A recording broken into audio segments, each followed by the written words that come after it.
Another thing we can do in a long visual phrase like this is we can do a step size or pacing check. And what's great about this is because they can put it into count mode, we can check that. Now, musically, it makes sense to break it down into eights, into 16s, in this case, 3 sets of 8.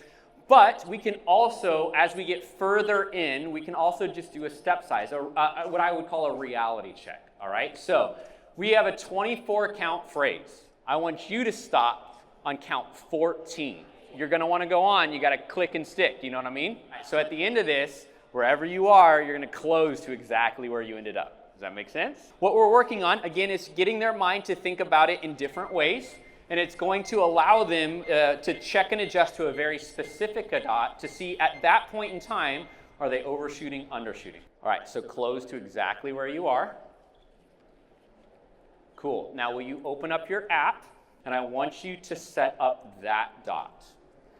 Most of you are close, but you're not perfect. Make it perfect. So again, what we're doing here is we're trying to build awareness through these long visual phrases.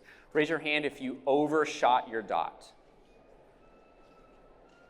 Raise your hand if you undershot your dot.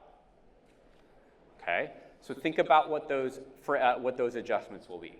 So just like with anything else, it's about how many different ways can we get them engaging in the information, and how many different ways can we get them to understand their tendencies and experience that and adjust to it.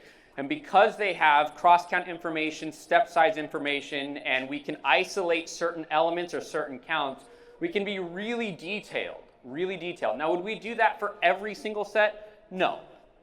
But for our project sets, and we know at any given point in fall, there's usually 3 to 4 projects that we know we're gonna work on consistently through the season.